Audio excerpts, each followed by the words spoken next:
अवधूत चिंतन श्री गुरुदेव दत्त. अवधूत चिंतन पुष्प 73. श्री गुरुशरणम. प्रारब्धात असल तर ते सुख किंवा दुःख हे भोगावंच लागतं. परमात्मा सर्वज्ञ, सर्वशक्तिमान व स्वतंत्र असल्यामुळे तोच एक शरण आलेल्यांचा दुःखांचा परिहार करू शकतो. प्रारब्धम नियतीर्वापी महेश विमुखे भवेत. प्रारब्ध म्हणजे व्यक्तीचे फलद्रूप झालेले कर्म आणि नियती म्हणजे समष्टीचे फलद्रूप झालेले कर्म. ही कर्मे भगवत विमुखांना मुळीच टाळता येत नाहीत. भगवत केशरणांना मात्र भगवंताचे साह्य असल्यामुळे ती कर्मे दुःखदायक होत नाहीत. निष्काम भक्ताला भगवान सर्वतोपरी सांभाळतो आणि सकाम भक्तांचे दुःख त्यांच्या भक्तीनुसार कमी करतो. प्रारब्धाने प्राप्त होणाऱ्या सुख व दुःखांच्या परिहाराकरिता मणी, मंत्र, औषधी, योग इत्यादी उपाय शास्त्रातून सांगितलेले असले तरी भगवत कृपे वाचून त्यांचे योगाने दुःखाची आत्यंतिक निवृत्ती होत नाही. यासाठी जीवनाचं तत्त्वज्ञान हे समजून घ्यायला हवं. सेवा करायची असेल तर घड्याळात पाहू नका. प्रसाद घ्यायचा असेल तर चव घेऊ नका. सत्संग ऐकायचा असेल तर जागा पाहू नका. विनंती करायची असेल तर स्वार्थ पाहू नका.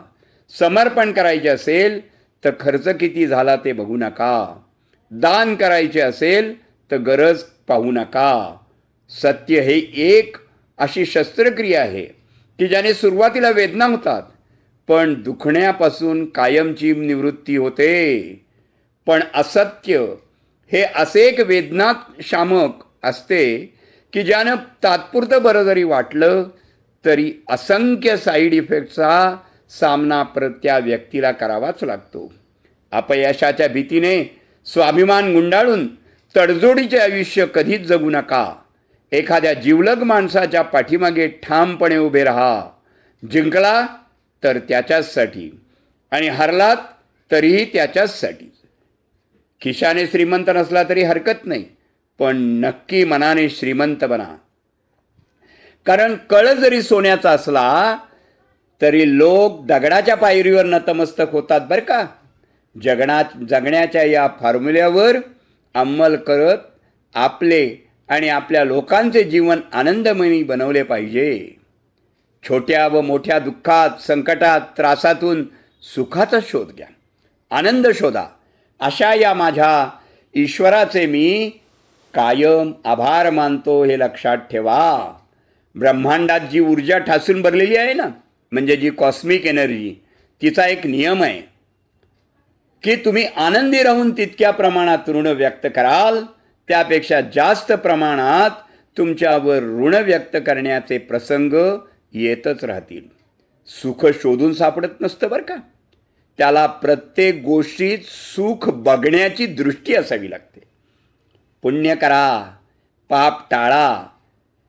काही हुशार माणसं जी आहेत ना, मासिक उत्पन्न कमी असेल तर त्या पगारात प्रपंच चालवतातच की नाही. खर्च मेळ राखण्याकरता बँकेत बचत नसते, पण चैनीकरता कर्ज काढत नाहीत.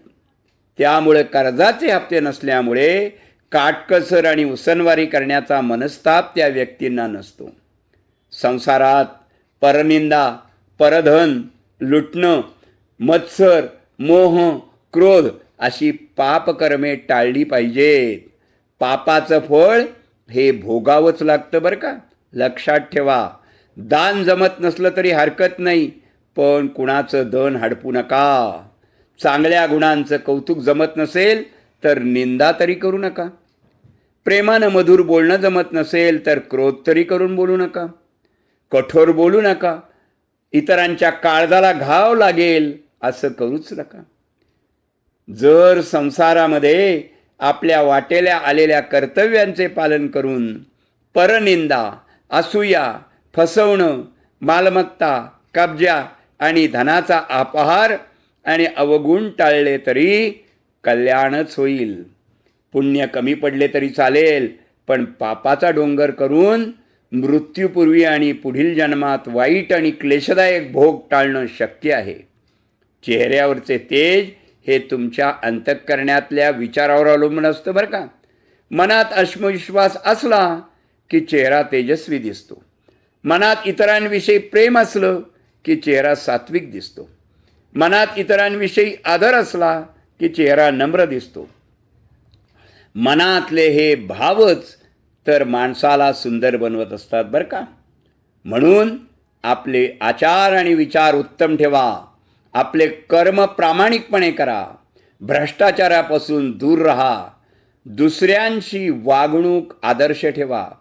इतरांना भरपूर प्रेम द्या. शक्य तेवढी तन, मन आणि धनाने इतरांना मदत करा. परमेश्वर आहे ना, तो तुमच्या आणि प्रत्येकाच्या अंतःकरणात आहे. हे जर केलं तर तुमचं कल्याण होईल. म्हणून सतत दत्तनामात रहा. शुभम भवतु, शुभम भवतु, शुभम भवतु.